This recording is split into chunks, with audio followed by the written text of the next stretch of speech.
नमस्कार दोस्तों, आप सभी लोगों का स्वागत है इंडियन डिस्कवरी 92 में। और आज मैं आया हुआ हूं भाई गुड़गांव। और गुड़गांव में जो फार्म है उस फार्म का नाम है यदुवंशी स्टड फार्म। और एग्जैक्ट लोकेशन क्या है और जो इस फार्म के ऑनर हैं हेमंत जी, हम इनसे आज इस वीडियो में बात करने वाले हैं। तो सर नमस्ते, कैसे हो? नमस्ते प्रदीप भाई, बहुत बढ़िया। सबसे पहले आपका वेलकम है हमारे फार्म पे। बिल्कुल सर, थैंक यू सर। बाकी क्या कह रही है गर्मी आपके यहाँ? बस जी गर्मी की मत पूछो, एक्सट्रीम गर्मी। और आज आपने वीडियो के दौरान देख भी रहे हो आप गर्मी कैसी है बस यहाँ पे। उसी से पता लग जाता ना, आपने कह दिया ना गर्मी की पूछो ही मत, तो समझ जाओ गर्मी बहुत पड़ रही है। हाँ। तो सर मैं चाहूँगा सबसे पहले एक बार अपना नाम, फार्म का नाम और अपने ये जो फार्म है इसकी एग्जैक्ट लोकेशन क्या है? प्रदीप भाई, मेरा नाम हेमंत कुमार है। स्टड फार्म का नाम जो है वो यदुवंशी स्टड फार्म है। और मेरे फार्म की जो एग्जैक्ट लोकेशन है, ये एक विलेज पड़ता है गुड़गांव डिस्ट्रिक्ट में, जिसका नाम है बाघन की। और मेरे फार्म की जो लोकेशन है वो नियरेस्ट एमिटी यूनिवर्सिटी है।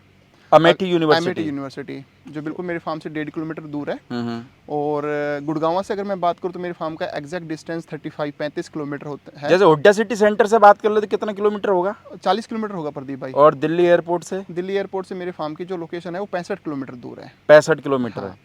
और जो NH8 है, नेशनल हाईवे जयपुर हाईवे है, उससे 4 किलोमीटर अंदर अपना फार्म पड़ता है। 4 अंदर, किलोमीटर जो हाईवे से KMP के 4 पास, किलोमीटर बिल्कुल। अंदर ही है। हाँ बिल्कुल। और केएमपी कितना पड़ जाता है आपके यहाँ KMP से? 4 किलोमीटर है प्रदीप भाई। 4 किलोमीटर। मैंने इसलिए पूछा ना, कोई भाई कभी आना चाहे तो यार उसको पता लग जाए ना यार इतने किलोमीटर है। बिल्कुल। कभी कभार क्या होता है आदमी को पता नहीं रहता, आदमी बेचारा, क्योंकि ये क्या दिल्ली और गुड़गांव वाला एक ऐसी जगह है यहाँ एक एक जगह के लिए 4 रास्ते जाते हैं। बिल्कुल। अगर आदमी एक रास्ते पे गलत चला गया ना तो मेरे को लगता है कि 15-16 किलोमीटर का फेर हो जाना उसके। फिर वो यूटर्न लेके ही आना पड़ता है। यू टर्न लेके आना पड़ेगा क्योंकि यहाँ बीच में से जाने वाला सिस्टम नहीं है गाँवों में कोई से। कट नहीं मिलेगी आपको। हाँ, और कट मिल भी गया, गलती से गाड़ी निकाल भी दी तो गाड़ी मेरे को लगा 3-4 किलोमीटर दूर ही जाएगी। दूर जाएगी, क्योंकि फिर आपका इतनी चालान भी स्पीड, पक्का है यहाँ क्योंकि पे। इतनी स्पीड से गाड़ी आती है। नहीं, आपका चालान भी पक्का है क्योंकि यहाँ पे हर जगह पुलिस खड़ी रहती है। तो सर अगर बात करें फार्म पे कितने हैं टोटल घोड़ा घोड़ी अभी? टोटल घोड़ा घोड़ी अगर हम बात करें प्रदीप भाई, तो टोटल घोड़ा घोड़ी की जो संख्या है अभी 9 जानवर है हमारे 9 पास है। यहाँ पे। तो सर बात करें 9 में क्या क्या है?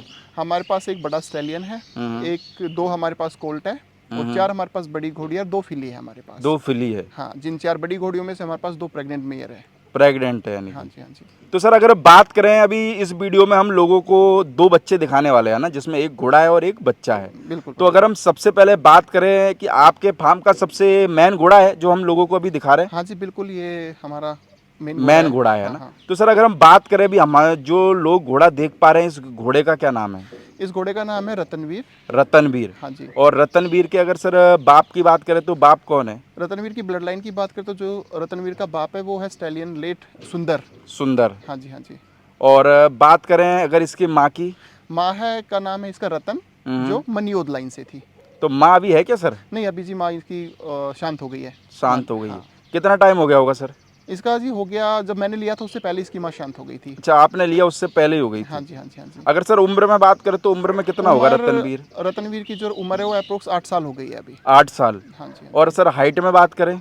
हाइट इसकी 61 है। और मैं आपको एक चीज़ बताना चाहूँगा, रतनवीर की जो ब्लड लाइन है वो बहुत ही ज़्यादा स्ट्रॉन्ग है, क्योंकि रतनवीर रियल ब्रदर है फादर साइड से स्टालियन अति सुंदर और परमहंस का, जो अपने आप में अति सुंदर और परमहंस का। हाँ जी, हाँ जी। ओके। हाँ, जो अपने आप में आप भी जानते हो कि आज इंडिया के फेमस स्टैलियनों में उनका नाम आता है। जब भी रतनवीर के कान थोड़े थोड़े मेरे को लगता है कि जो कुंदी है वो मैच करती है ना। बिल्कुल जी, हाँ हाँ हाँ, है ना। हाँ हाँ।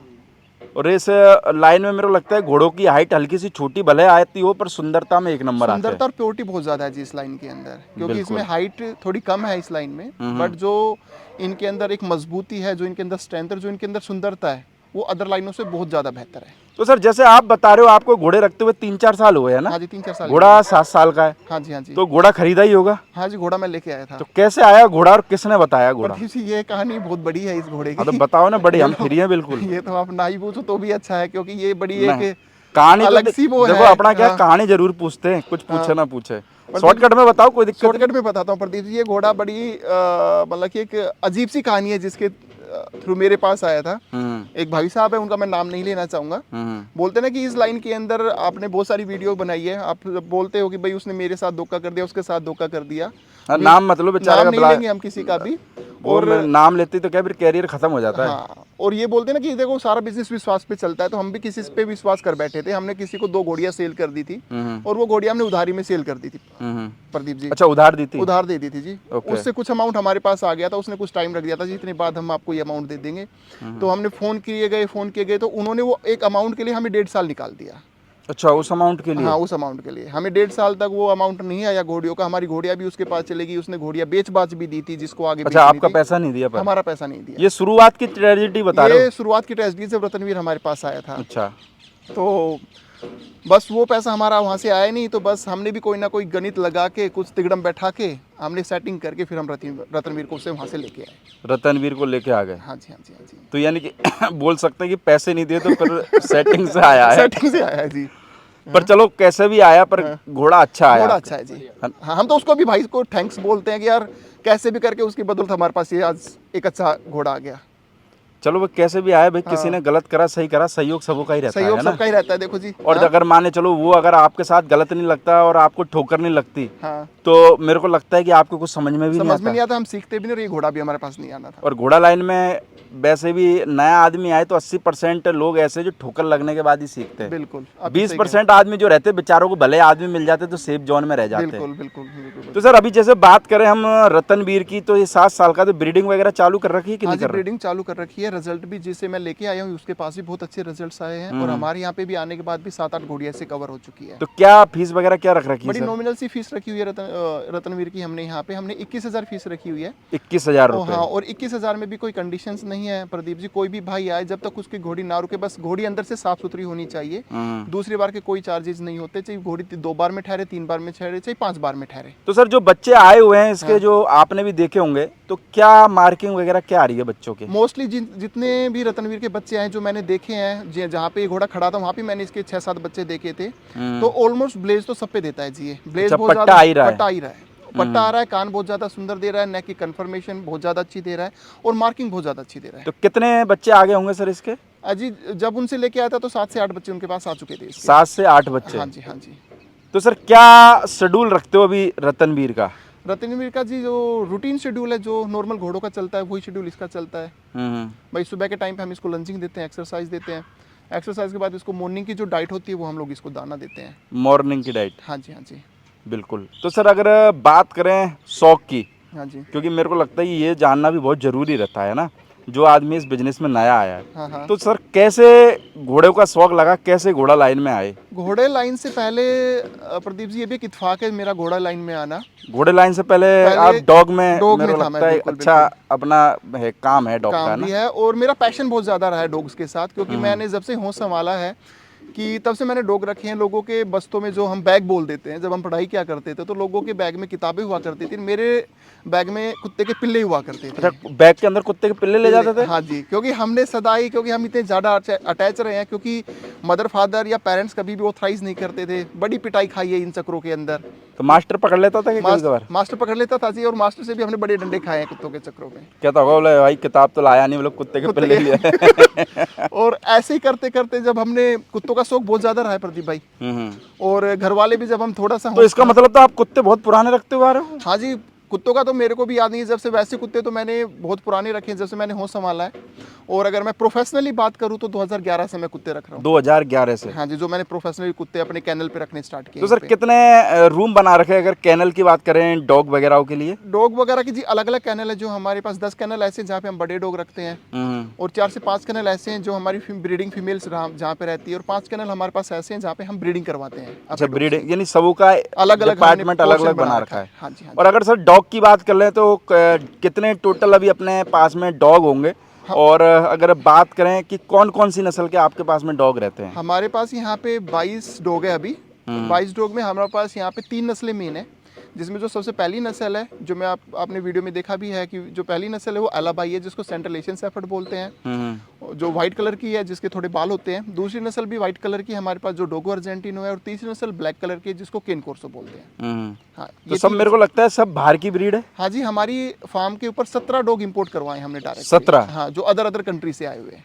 अदर से? अदर, हाँ। मेरे को लगा इंपोर्ट कराने में भी मेरे को लगता है थोड़ा अच्छा खासा आदमी पे प्रेशर और मेरे को लगा दिमाग लड़ाना पड़ता होगा। बहुत जी, बहुत रिस्की काम भी है, बड़ा पेशेंस वाला काम भी है, क्योंकि इंडिया में तो आप कहीं भी जाके किसी के साथ डील कर सकते हो।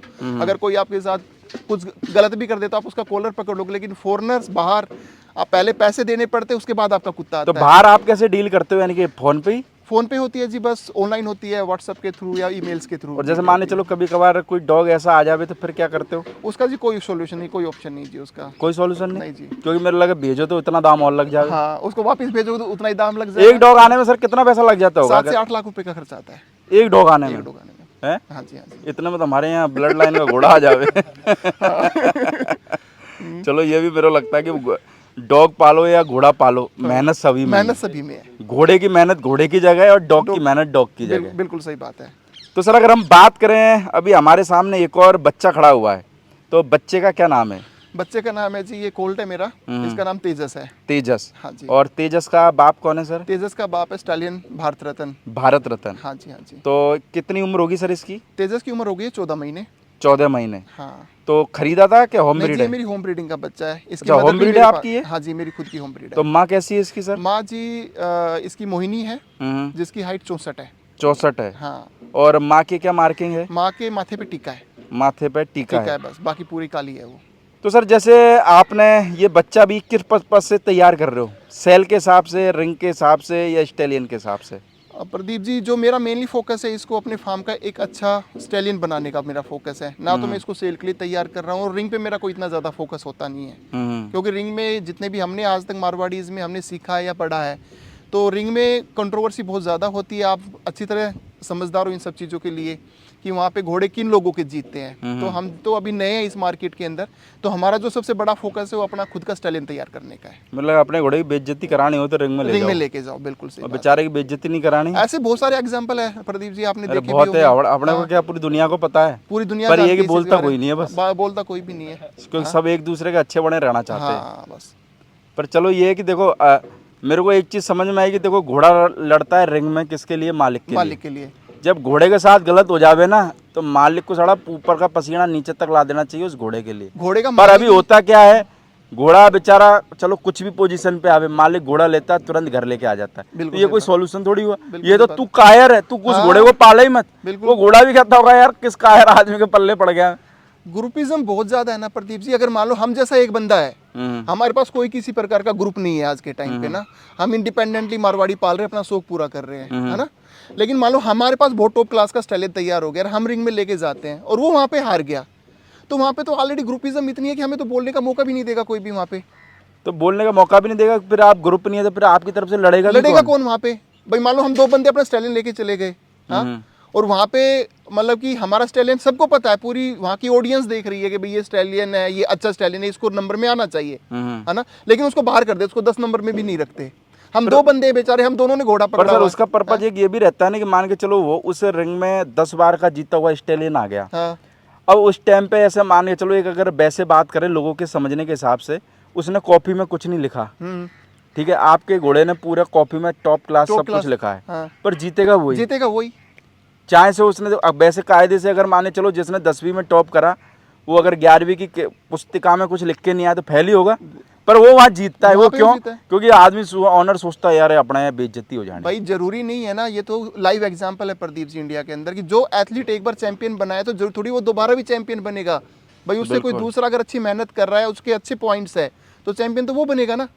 तो मेरे को लगता है कि जैसे आप जैसे जो नए लोग हैं, आपकी जो सोच है ऐसे बहुत सारे लोगों की। हाँ बिल्कुल। तो मेरे को लगता है कि देखो आप तो कुछ बदलाव कर नहीं सकते इस घोड़ा मार्केट में, पर मेरे को लगता है कि जो ब्रीडर लोग हैं जी या फिर जो रिंग कराते हैं, वही थोड़ा सा बदलाव कर दे तो बहुत अच्छा रहे। देखो उन्हीं के हाथ में सब कुछ है। हाँ। ऑर्गेनाइजर भी वही है, जजेस भी वही सिलेक्ट करते हैं, वही बदलाव कर सकते हैं इस पॉलिसी और मेरे को लगता है उनको बदलाव करना भी चाहिए।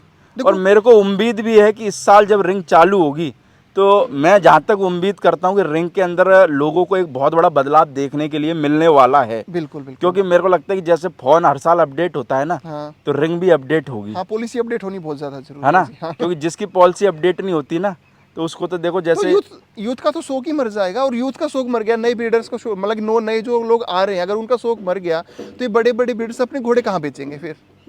वहाँ भाई ये भी तो पॉइंट है। बाहर बेचेंगे ना। ये फिर ये भी पॉइंट है प्रदीप जी। हाँ, क्योंकि बहुत सारे तो आज इसी में बैठे हुए कि हम और घोड़े भैया बाहर एक्सपोर्ट खुलेगा, भेजेंगे। एक्सपोर्ट खुलेगा। हाँ, बाहर भेजेंगे। मैं 6-7 साल से देखता आ रहा हूँ, मुझे तो कभी एक्सपोर्ट ओपन नजर नहीं आया, और किसका घोड़ा बाहर गया है आज तक। आप भी कभी पूछते होगे लोगों को यार वो बाहर का एक्सपोर्ट खुला के नहीं खुला है? नहीं प्रदीप जी, ऐसी नौबत तो आई नहीं है परमात्मा की कृपा से। हाँ, वो तो एक ऐसी उम्मीद है कि हाँ भाई साहब हम कभी करोड़पति बनेंगे, वो ऐसी उम्मीद है वो वो। तो जी पिक्चर बनाई जा रही है। हाँ। वो पिक्चर ऐसे बन रही है कि होता क्या है, क्योंकि नए बायर को कहीं ना कहीं तो झांसा देना पड़ेगा ना।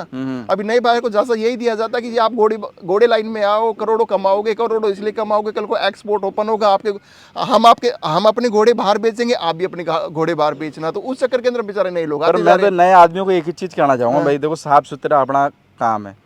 नया आदमी इस बिजनेस में आए और तसल्ली से आए। तसल्ली से है, पेशेंस कोई जल्दीबाजी नहीं। और 4 साल वो ये सोच के है कि भाई मैं कुछ पैसा नहीं कमा पाऊंगा, अगर वो कमा ले तो भाई उसका भाग्य है। प्रदीप जी एक छोटी सी बात बोलना चाहूंगा हाँ, इसमें। आपने बोलिए जो ना। नई लोगों की जो बात की है ना, नए लोगों में होता क्या है ना कि हर एक फील्ड के अंदर हर एक इंसान के गुरु होता है ना। बिल्कुल। लेकिन ये सच्चाई नहीं है कि भाई गुरु भी सारे ही अच्छे हो, ये तो आप ये भी तो- वाकिफ हो, ये आपने पूरे 95% से बात बोल दी। है ना, कि भाई ये जरूरी नहीं है कि भाई पूरा गुरु देखो सच्चा हो। आपको सारे फील्डों के अंदर जो गुरु मिलेगा ना वो अच्छा मिल सकता है। हाँ, पर इस घोड़ा लाइन में क्या है, 70-80% गुरु ऐसे मिलते हैं जो अपना माल ही बेचने की सोचते हैं सोचते हैं, और चेले को कहीं भटकने नहीं देते। भटकने नहीं देते। क्योंकि मैं इसमें एक ही चीज बोलना चाहूंगा कि अंधी भक्ति मत करो कभी भी।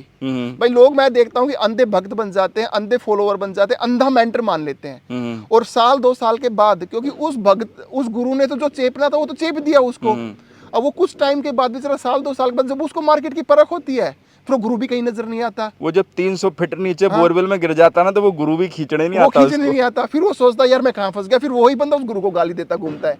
तो मेरे को लगता है कि जो नए लोग हैं ना उनके लिए अगर देखा जाए और वो सोचें तो भाई साहब ने जो बात बोली ना बड़े बड़े तथ्य की बोली है, जो सीखना चाहे। और अब जिनको लगता है कि भाई हमारे को तो डूबना ही है, तो फिर डूबने वाले को तो कोई बचा ही नहीं पाया आज तक। डूबने वाले को तो गोताखोर भी नहीं बचा पाते गंगा में, तो डूबना ही है, फिर वो डूबना ही है। ठीक है भाई, तो जिन आदमियों को बात समझ में आए वो अपने दिमाग में रखने का और थोड़ा सावधानी बरते।